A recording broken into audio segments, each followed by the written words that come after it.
জয় কৃষ্ণ কালী মায়ের জয়, জয় সোনা মায়ের জয়, জয় মঙ্গলা মায়ের জয়।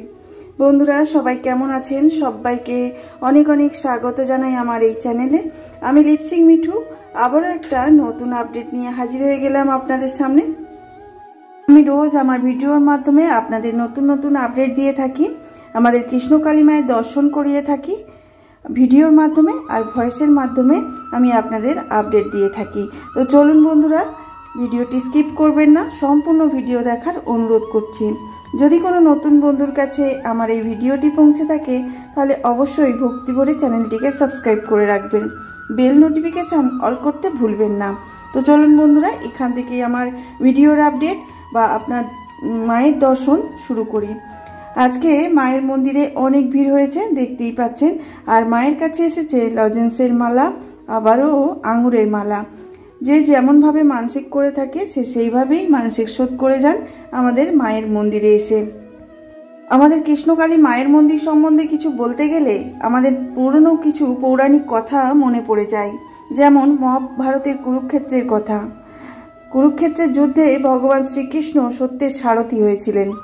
এর পিছনে একাধিক কারণ ছিল।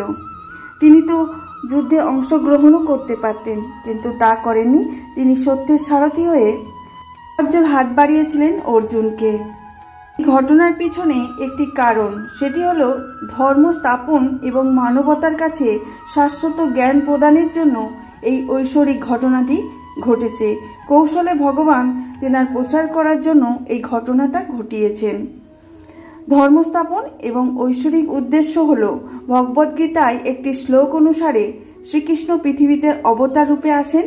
যখনই ধর্মের পতন হয় এবং অধর্মের উত্থান ঘটে, তার মূল উদ্দেশ্য ছিল ধর্মকে রক্ষা করা।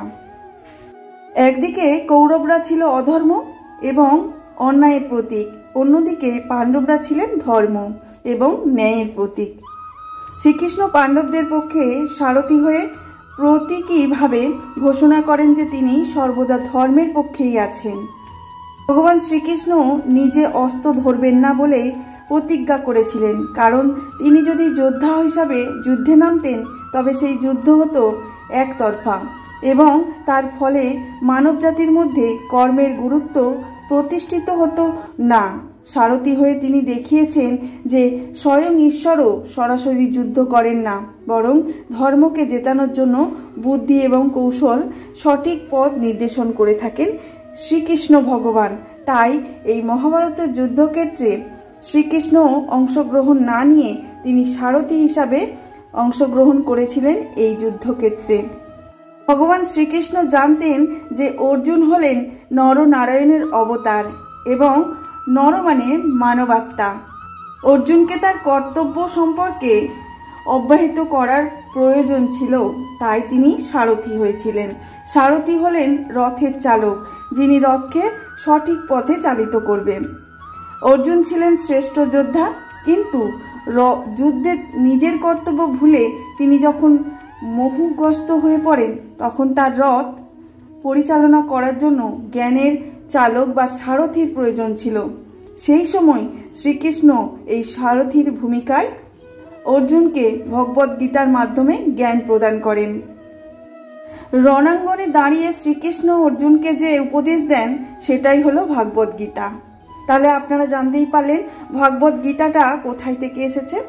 অবশ্যই এই যুদ্ধক্ষেত্রে দাঁড়িয়ে ভগবান অর্জুনকে যে পরামর্শ বা উপদেশ দিয়েছিলেন, এখান থেকেই আমাদের সৃষ্টি হয় ভগবদ্গীতা, যা কর্মযোগ, জ্ঞানযোগ এবং ভক্তিযোগের মাধ্যমে মানুষকে নিষ্কাম কর্ম এবং জীবনের উদ্দেশ্য শেখায়। এই জ্ঞান প্রদানের জন্য একজন শিষ্যের ঠিক পাশে একজন গুরুর অবস্থানের প্রয়োজন ছিল। সেই গুরুর অবস্থানটাই আমাদের শ্রীকৃষ্ণ পালন করেছেন। ভগবান শ্রীকৃষ্ণ অর্জুনকে শিখিয়েছেন কোন উপদেশে সঠিক পথে চলা যায়। উপনিষদ এবং গীতা অনুসারে মানব দেহ হলো একটি রথ, 5টি ঘোড়া হলো মানুষের 5টি ইন্দ্রিয়, লাগাম হলো মন এবং সারথি হলো বুদ্ধি এবং ঈশ্বরীয় জ্ঞান। শ্রীকৃষ্ণ সারথি হয়ে বোঝান যে জীবনযুদ্ধ সফল হতে হলে রথ মানে দেহ এবং ঘোড়া মানে ইন্দ্রিয়কে নিয়ন্ত্রণ করার জন্য ঈশ্বরের নির্দিষ্ট বুদ্ধি বা সারথীর প্রয়োজন হয়। অর্জুন হলেন কর্মের প্রতীক, কিন্তু অর্জুনকে স্মরণ করিয়ে দেন যে কর্ম করতে হবে, কিন্তু ফলের প্রতি আসক্ত হওয়া চলবে না। তিনি নিজে কর্মের সঙ্গে যুক্ত না হয়েও কর্মের ফল নির্ধারণের সহায়তা করেন। অর্জুনকে এটা শিক্ষা প্রদান করেন, তুমি কর্ম করে যাও, ফলের আশা করো না।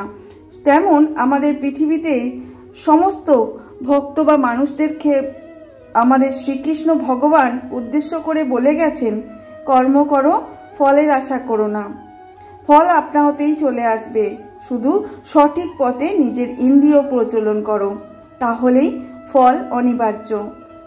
আমি ভিডিওর মাধ্যমে যে কথাগুলি বললাম খুব মনোযোগ দিয়ে শুনবেন, তাহলে বুঝতে পারবেন আমাদের এই যে ধরাধামে ভগবান বারে বারে আসছেন, ভগবান বারে বারে ভক্তদের বোঝাতে চাইছেন, কর্ম করুন, কর্মের ফল লাভ করার আশা করবেন না, আর সবসময় সত্যের পথে চলতে শিখুন।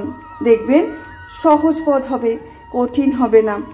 তাই ভগবান মহাভারতে ভাগবত গীতা সৃষ্টি করেছিলেন, অর্জুনকে জ্ঞানদান উপদেশ দিয়েছিলেন, শ্রীকৃষ্ণের সত্যের সারথি হয়েছিলেন।